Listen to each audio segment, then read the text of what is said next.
Hello everyone, welcome to MM academy. मैं हूं शशांक लखेरा और इस वीडियो में हम बात करने वाले हैं मध्य प्रदेश के एमसीक्यूज़ की। जी हाँ, ये प्रैक्टिस सेट 5 होगा। इसमें जो है मैं बहुत सारे क्वेश्चन डिस्कस करूंगा और इसको अटेम्प्ट करने के बाद आपको जो है अलग एक कॉन्फिडेंस, आप में एक अलग जो है कॉन्फिडेंस आपको देखने को मिलेगा। तो हम जो है अपना वीडियो शुरू करते हैं। आपको कोई भी डाउट आता है तो आप मुझको फेसबुक और इंस्टाग्राम पे जो है फॉलो कर सकते हो और यहाँ पे जो है आप मुझसे अपने डाउट पूछ सकते हो। पहला क्वेश्चन है, which river is known as the Ganga of Malwa? इनमें से कौन सी नदी है जिसको मालवा की गंगा कहा जाता है? और इस वीडियो में अब से जो भी वीडियोज आएंगे उनमें जो स्क्रीन पे लिखी हुई भाषा होगी वो इंग्लिश होगी, लेकिन मैं हिंदी में बोलूँगा, जिससे दोनों ही जो हिंदी और इंग्लिश मीडियम जो दोनों ही स्टूडेंट्स होंगे उनको कोई भी प्रॉब्लम नहीं होगी। तो प्रश्न है कि किस नदी को मालवा की गंगा कहा जाता है? ऑप्शन है नर्मदा, बेतवा, शिप्रा और चंबल। तो यहाँ पे शिप्रा नदी जो है इसे गंगा ऑफ मालवा कहा जाता है। आंसर होगा शिप्रा। नर्मदा सबसे इंपॉर्टेंट नदी है मध्य प्रदेश की। ये मध्य प्रदेश, गुजरात, राजस्थान, महाराष्ट्र सभी जगह जो है आपको फ्लो देखने को मिलेगा। सबसे ज़्यादा आपको नर्मदा का फ्लो मध्य प्रदेश में देखने को मिलेगा, करीब 89%। उसके अलावा बेतवा एक बहुत ही इंपॉर्टेंट रिवर है। बेतवा रायसेन से निकलती है। और चंबल नदी जो है, चंबल बहुत इंपॉर्टेंट है और ये मऊ से निकलती है, इंदौर डिस्ट्रिक्ट में। नर्मदा को गंगा ऑफ एमपी कहा जाता है, फिर life line of Madhya Pradesh भी इसे कहा जाता है। शिप्रा को मालवा की गंगा कहा जाता है। बेतवा को गंगा कहा जाता है मध्य प्रदेश की पॉल्यूटेड, मोस्ट पॉल्यूटेड जो है आपको बेतवा देखने को मिलेगी। कई बार प्रश्न ये आता है कि मध्य प्रदेश की गंगा कौन सी है, तो आपको ऑप्शन में बेतवा लगाना है। यह आपको ध्यान रखना है कि ऑप्शन कौन कौन से हमको दिए हुए हैं। ये लाइफलाइन बुंदेलखंड की है, लाइफलाइन भी है, जीवन रेखा भी है बुंदेलखंड की है। चंबल नदी क्लीनेस्ट रिवर है। ये काफी इंपॉर्टेंट प्रश्न बनता है हर साल एमपीपीएससी में। दूसरा क्वेश्चन है, चंबल रिवर का ओरिजिन कहाँ से होता है, किस डिस्ट्रिक्ट से होता है, किस जिले से होता है? तो चंबल रिवर जो है कहाँ से ओरिजिनेट होती है? तो चंबल नदी जो है इंदौर के पास मऊ, तो इंदौर डिस्ट्रिक्ट लगता है और मऊ वहाँ पे एक प्लेस है और वहाँ से जो है आपको ओरिजिन देखने को मिलेगा चंबल नदी का। मऊ वही प्लेस है जहाँ भीमराव अंबेडकर जी का जो है यहाँ पे बर्थ हुआ था। तो अंबेडकर का जन्म जो है यहाँ पे हुआ था मऊ डिस्ट्रिक्ट में, मऊ जगह पे, इंदौर डिस्ट्रिक्ट में। जबलपुर जो है ये आपको नर्मदा नदी के किनारे मिलेगा, ठीक है। और ग्वालियर और ओछा, इनको रिसेंटली जो है हेरिटेज साइट डिक्लेयर किया गया है। चंबल रिवर जो है ये दूसरी सबसे लंबी नदी है मध्य प्रदेश की। इसको चम्रावती के नाम से जाना जाता है, तो चरमावती के नाम से जो है इसको जाना जाता है। डैम्स की हम बात करें तो गांधी सागर डैम आपको मध्य प्रदेश में मिलेगा, राणा प्रताप सागर ये राजस्थान में मिलेगा, फिर जवाहर सागर ये आपको राजस्थान में यहाँ पे मिलने वाला है। निकनेम की हम बात करें, इनके अन्य नाम है वो है पूर्णा, महाभारत के हिसाब से। कई बार प्रश्न ये आता है कि महाभारत में चंबल नदी का नाम क्या है, तो पूर्णा जो है नाम है चंबल नदी का। दूसरा नाम है धर्मावती और कामधेनु। तो कामधेनु किस नदी का नाम है? ये चंबल जो रिवर है उसका ये नाम है। मेजर सिटीज कौन कौन सी हैं? सिटीज की हम बात करें तो मऊ आपको इसके किनारे मिलेगा, रतलाम, श्योपुर, मुरैना। तो ये सब जो मेजर सिटीज हैं आपको चंबल नदी के किनारे देखने को मिलेंगे। और सबसे इंपॉर्टेंट प्रश्न ये है, चूलिया जो वाटरफॉल है वो इसी नदी पे बना हुआ है, तो इसी नदी पे जो है आपको चूलिया वाटरफॉल देखने को मिलेगा। नेक्स्ट क्वेश्चन है, सोन नदी का जो निकनेम है वो क्या है, जो उपनाम है वो सोन नदी का क्या है? हिरण्यबाहु, स्वर्णा रिवर, दामोस और रिवा। सो बेसिकली ये जो है हिरण्यबाहु जो है सोन नदी का नाम है। और सोन नदी जो है एक बहुत ही इंपॉर्टेंट जो नदी है आपको देखने को मिलेगी। और जो सोन नदी है इसका जो उद्गम है वो होता है अमरकंटक से। अमरकंटक से उद्गम होता है सोन नदी का और नर्मदा नदी का भी, तो ये आपको ध्यान रखना है। अमरकंटक अनूपपुर जिले में आता है। अनूपपुर जो डिस्ट्रिक्ट है मध्य प्रदेश का, वहाँ पे से निकलती है नर्मदा और सोन नदी। नेक्स्ट क्वेश्चन है, बेतवा नदी का ओरिजिन जो है किस डिस्ट्रिक्ट से होता है? बेतवा नदी का ओरिजिन किस डिस्ट्रिक्ट से होता है? तो ये है रायसेन। रायसेन से होता है बेतवा नदी का उद्गम। बेतवा जो है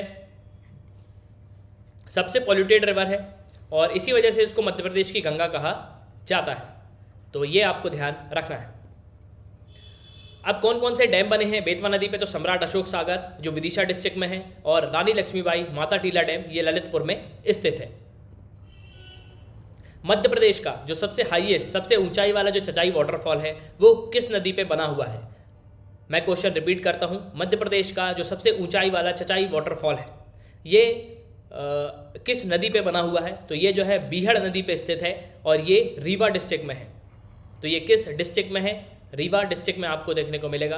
कंफ्यूज बिल्कुल मत होना, यहाँ पे एक मुकुंदपुर सफारी भी खुली है जिसको व्हाइट टाइगर रिजर्व भी कहा जाता है। तो मुकुंदपुर व्हाइट टाइगर सफारी के नाम से इसको जाना जाता है और ये सतना डिस्ट्रिक्ट में आता है। ठीक है, ये ध्यान रखना बहुत अच्छे से कि ये सतना डिस्ट्रिक्ट में यहाँ पे आता है और ये वर्ल्ड की पहली जो है व्हाइट टाइगर सफारी है जो सतना डिस्ट्रिक्ट में स्थित है। कई लोग जो है इसको सोचते हैं कि रीवा में है, लेकिन जी नहीं, ये सतना डिस्ट्रिक्ट में है, सतना जिले में ये आता है।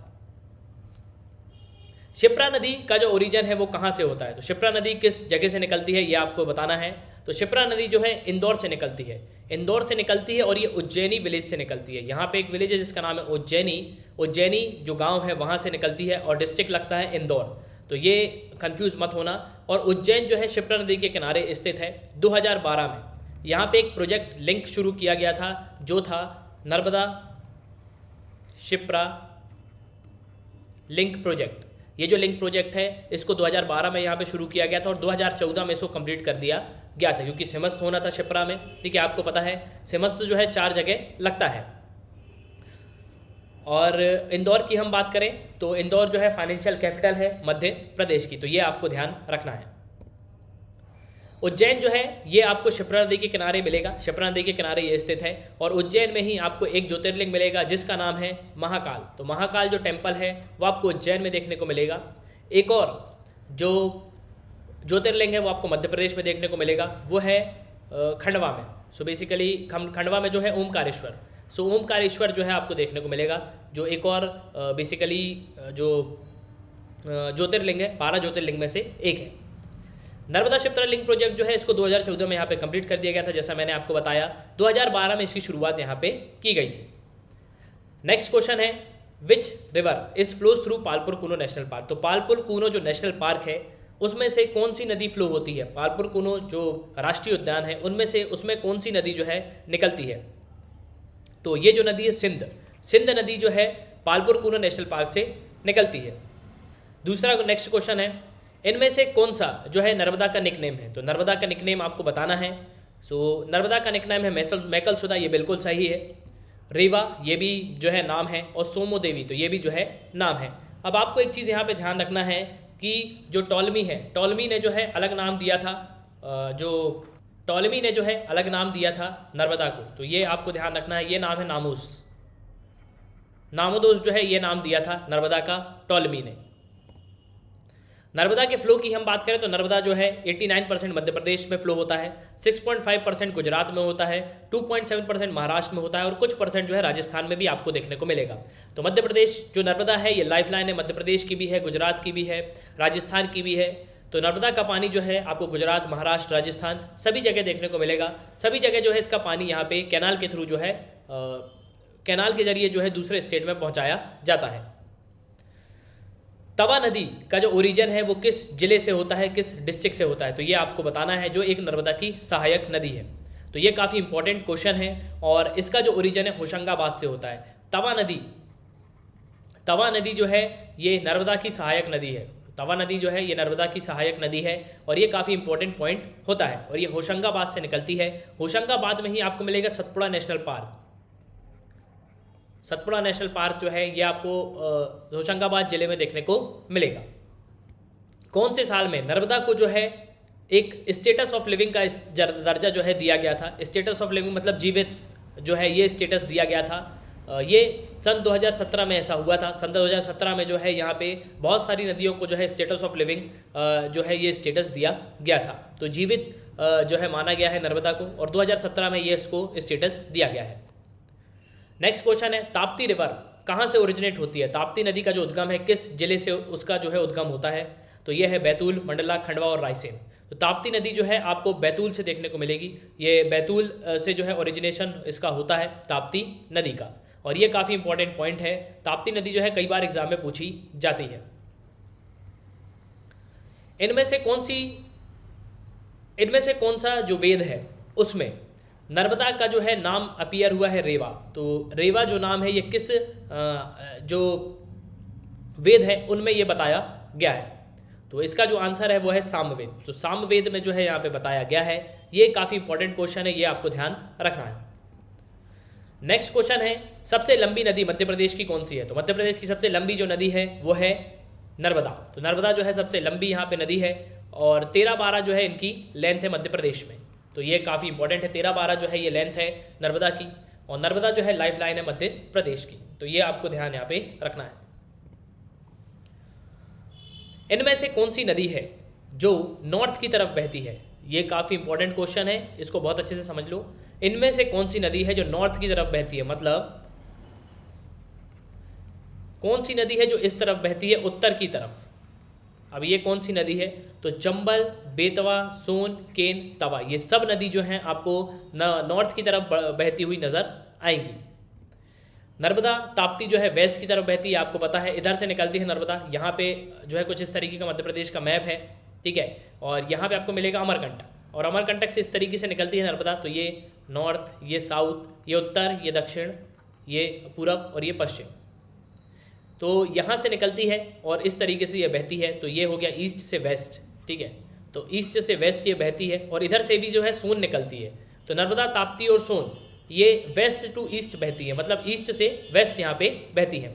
फिर वैनगंगा, वैनगंगा जो है ये साउथ की तरफ बहती है, नीचे की तरफ बहती है, दक्षिण की ओर। नॉर्थ ईस्ट, नॉर्थ ईस्ट मतलब ये वाला एरिया। तो यहाँ से जो है कौन सी नदी यहाँ पे बहती है इस तरफ? सोन और बेतवा। तो ये काफ़ी इंपॉर्टेंट पॉइंट है। अमरकंटक जो है किस हिल रेंज में स्थित है? तो अमरकंटक जो है किस हिल रेंज में स्थित है? तो ये आपको बताना है। ये जो मैकल हिल रेंज है ना, मैकल जो श्रेणी है उसमें जो है अमरकंटक लोकेटेड है। ये काफ़ी इंपॉर्टेंट है। नर्मदा नदी कहाँ पे गिरती है? किस, मतलब खनबात की खाड़ी में, बे ऑफ बंगाल में, इंडियन ओशन में, रिवर जो गंगा है उसमें जाके मिल जाती है, और खनबात की खाड़ी में तो कहाँ गिरती है? तो ये जो है खनबात की खाड़ी में जाके गिरती है नर्मदा, वहाँ पे मिल जाती है। और ये आपको ध्यान रखना है क्योंकि ये जो है ईस्ट से वेस्ट बहती है, ठीक है। तो यहाँ से ये शुरू होती है, इस तरीके से बहती है, और यहाँ पे आपको मिलेगा ये जो है बे ऑफ खनबात, तो अरेबियन सी वाला एरिया आपको मिलेगा, ठीक है। और यहाँ पे आपको मिलेगा बे ऑफ बंगाल। तो यहाँ से ये बहती है इस तरीके से, और अरेबियन सी में जो खनबात की खाड़ी है वहाँ पे जाके ये मिल जाती है। नेक्स्ट क्वेश्चन है, नर्मदा का जो पानी है, नर्मदा नदी का जो पानी है वो किन स्टेटों के बीच में शेयर किया जाता है? ऑप्शन है मध्य प्रदेश, गुजरात, महाराष्ट्र, मध्य प्रदेश, गुजरात, महाराष्ट्र, राजस्थान, मध्य प्रदेश, गुजरात, मध्य प्रदेश, गुजरात और राजस्थान। तो यहाँ पे अगर आप देखोगे तो बी जो ऑप्शन है मध्य प्रदेश, गुजरात, महाराष्ट्र, राजस्थान, ये 4 स्टेट जो है नर्मदा का पानी यहाँ पे शेयर करते हैं। तो ये काफ़ी इंपॉर्टेंट है, सबसे इसका आंसर होगा बी। अगला क्वेश्चन है, बेतवा नदी जो है इसको किस नाम से जाना जाता है पुराण में? तो पुराण में इसको जो है किस नाम से यहाँ पे जाना जाता है? पुराण में अगर आप देखोगे तो बेतवा नदी जो है किस नाम से जाना जाता है, ये आपको बताना है। तो वैनगंगा, वेत्रावती, वेस्ता, वितासा। तो सही आंसर होगा वेत्रावती। तो वेत्रावती जो है ये बिल्कुल सही आंसर है, और बेतवा नदी को इसी नाम से जाना जाता है, और बेतवा निकलती है रायसेन से। तो ये थे कुछ क्वेश्चंस, हमने प्रैक्टिस सेट 5 किया है। अब इसके बाद जो है और भी सेट आएंगे जिसमें जो है हम बहुत सारे क्वेश्चन की प्रैक्टिस यहाँ पे करने वाले हैं। सो उम्मीद करता हूँ कि आपको जो है बहुत कुछ यहाँ पे जानने को मिला होगा। सुनने के लिए बहुत बहुत धन्यवाद।